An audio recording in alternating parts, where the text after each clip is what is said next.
Green eyeshadow look can look amazing or really overdone. Today, I'm building a full Bollywood-inspired look on Afsha to show you exactly how to get it right. To achieve a beautiful makeup, the skin always needs to be clean and prepped. So we're going to start by cleansing with a little bit of micellar water.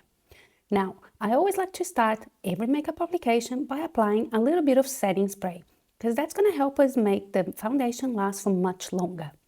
My model has oily skin, so I am applying a moisturizer that is suitable for her skin type. Always remember to check with your client what the skin type is before applying any skincare.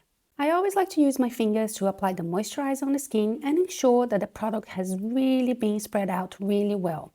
Next step is to apply eye cream. I like to use a really lightweight eye cream just to make sure that the skin under the eye is really well hydrated. Next step, I ask my model to scrub her lip. We need to get rid of any little dead skin that she may have on her lips. Next, I'm going to apply a primer. The primer is suitable for oily skin, and I'm only applying that where the skin is actually oily. So we don't actually need to apply the primer all over the face. I'm just targeting the forehead, around the nose, on the chin, because that's usually where the skin gets more oily. The next step is to color correct, and that's a step a lot of people miss. She has very light dark circles, so I am using a peach corrector just to neutralize her dark circles. I chose the concealer from the Dermacolor range because I know that product is not going to move on the skin. Now we're going to move on to our color correction, and for that I'm going to use a green color corrector to neutralize the redness from the spots she has on her face. She has a lot of pigmentation from acne scarring on her cheeks and a couple on her chest as well. And for that, I'm using this really light green corrector because that's going to help us neutralize the redness on the skin and make the skin look a little bit more even. You see how I'm just using a patting motion just to place the color on the skin, and then I use my finger just to push the product on the skin. The idea really is just to neutralize the shades, not to completely cover everything. My model also has a little bit of pigmentation under her lip, and for that I'm going to use a peach corrector just to neutralize the pigmentation before we apply foundation. Now with a big fluffy brush, I'm going to start applying the foundation. I'm taking the excess off my brush and then I'm going to apply on a stippling motion. I've done a little bit of color correction underneath, so I need to make sure I'm actually not disturbing any of these layers. So I'm going to apply that foundation starting from the center of the face and bring the color out. It's always important to start with a very small layer of the product and then add more as we need. I've done the color matching before off camera, so I know exactly what shade is going to match her skin tone. My model is very olive, as you can see. I had to actually mix a few different products to ensure I could actually get to her perfect skin tone. Always remember to bring the foundation all the way down to the neck and ensure that the chest also matches the exact same color of the foundation. The last thing you want is to have a chest and the neck area looking a completely different color than your face. Only the neck and the chest, also the ears. Just use the leftover product you have on your brush and sweep that across the ears to ensure that everything looks like one even color. Now for highlight and contour, I'm gonna use this Ultra Foundation Color Wheel. The warmer shade is gonna be my bronzer, the darker shade is gonna be my contour, and I can still use the lighter shade as a highlighter if I want. With a large fluffy brush, I'm just going to start getting a little bit of that bronzing shade, and we're going to apply that on the highest point of the face. Think about where the sun usually hits your face if you go for a walk on the sun. There'll be the top of the forehead, sometimes a bit on the tip of the nose, and a little bit on the top of the cheekbones. I'm using a clean brush to do this application because I don't want to overload my brush with products and I want the foundation to look really seamless. Now with the darker shade, I'm going to start tracing the contour. Contour is placed where the shadows hit our face. So think about under the cheekbones, under the jawline, and we also apply a little bit on the sides of the nose just to add a little bit more dimension. We always start with a small amount of product and then we blend it into the foundation. If you feel like the contour or the bronzer is a bit too strong, you can always go back to the brush that you use with your foundation and blend it into the skin. Now the next step is eyebrows. My model actually shaves her eyebrows, as you can see. So what I'm doing here, I'm using the Anastasia Beverly Hills Brow Pomade and I'm creating the shape of the brow. I'm basically creating a shadow just to trace the shape that I want, make sure that my client is happy. And then from there, I'm going to start building on top. Now I need to brush her natural hairs in place. So I'm using this really strong balm just to ensure that the hairs are going to stay in place and not move. Going back to my brow pomade, I'm going to start defining the shape a little bit more. So you see, I'm using an angle brush and I'm just tracing the shape very gently. I need to be careful because she shaved her eyebrows, so I need to ensure that the new shape I'm creating is a shape that she's happy with. And what I'm doing here, I'm just trying to trace some little hairs one by one to create a more natural finish to the look. Now I'm going to start prepping the eyelids. I always like to use the MAC paint pots to define the eyelids.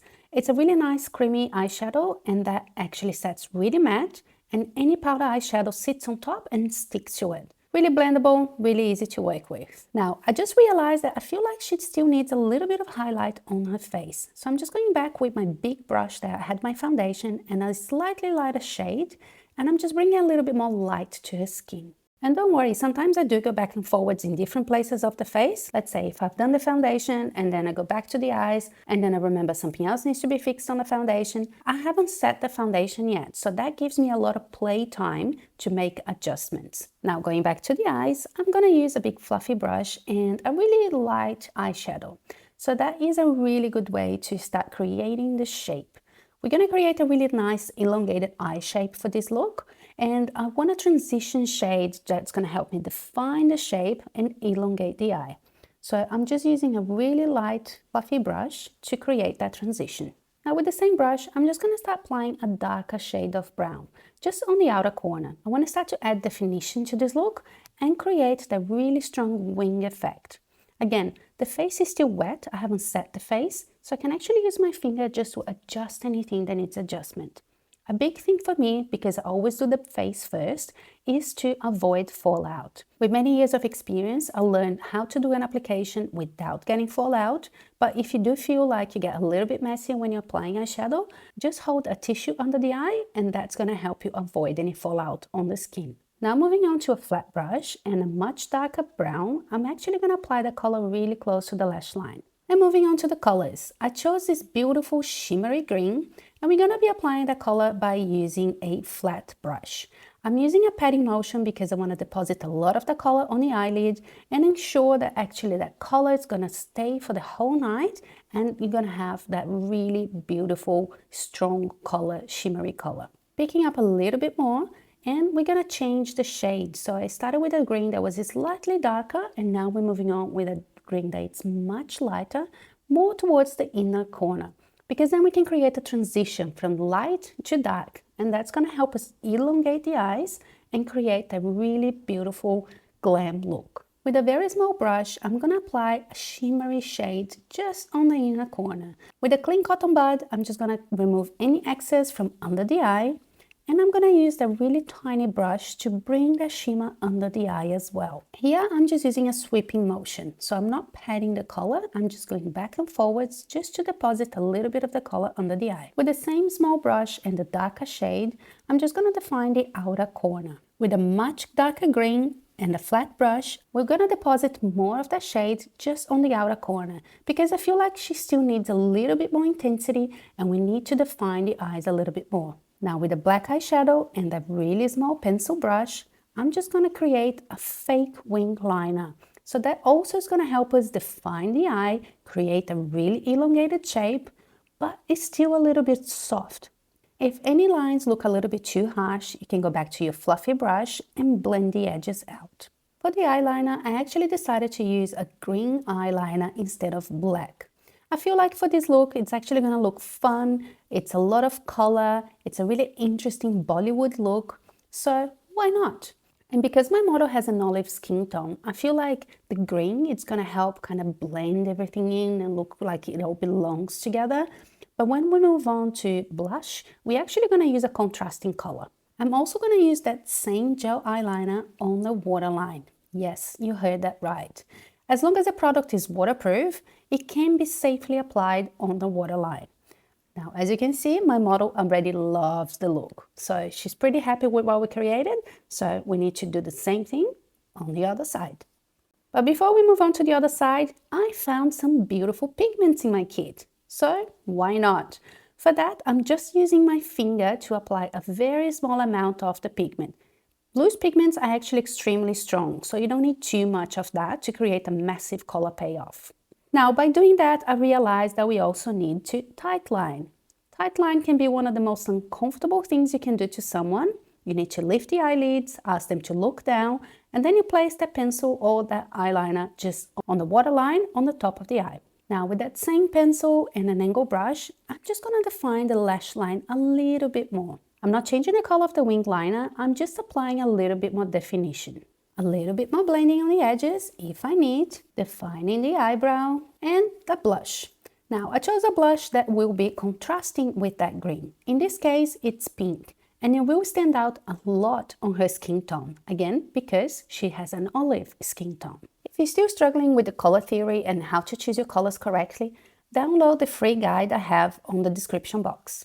I got so distracted perfecting the eye and choosing the blush color that I realized I still have to do the other eye. So I'm gonna do this off camera and I'll come back in a second. To finish the eyes, we need to apply mascara. I'm applying a really thick coat of mascara on the top and the bottom before we apply the lashes.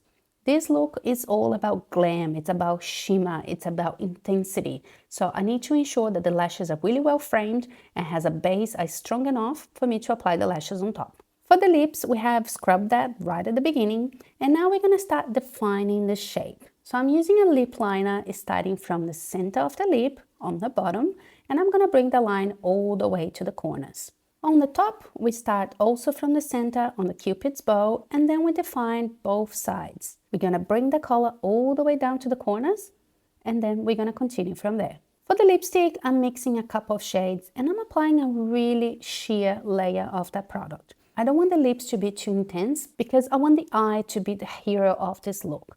The eye is shimmery, it's glowy, it's beautiful. So I want the attention to go on the eyes, not on the lips. Now I'm also using a tiny little bit of a lighter shade of lipstick just on the center of the lip. As you can see, this helps us create a little bit more dimension. It's very subtle, but it does help us create dimension and make the lip look much fuller. Concealer, I'm using Tarte Shape Tape, and I like to apply that with this fluffy brush.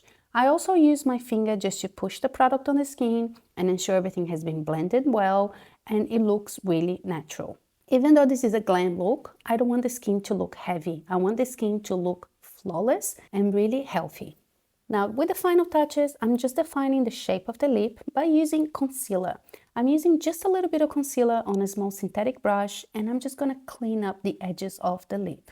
That really helps us lifting the lip and create definition as well. Now we're going to finish the skin before we apply the lashes, and I'm using a powder blush just to intensify the colors I put on before. For the lashes, I chose a beautiful glam lash, and I'm going to apply that on both eyes. Now with the final touches, I'm just using a powder contour just to add a little bit more definition, and a translucent powder where I'm going to be targeting just the areas of the face that I feel it might get oily. Now with the final touches, we're going to add some beautiful jewelry, attach things to the hair, tidy up anything that's out of place, and she is ready to party. This is a super easy look to achieve, creative, really bright and bold, and again, it's not something you can't complete at home. With the right steps and the right techniques, you should be able to achieve this at home. If you like this video and you'd like to learn a little bit more about makeup, subscribe to my channel.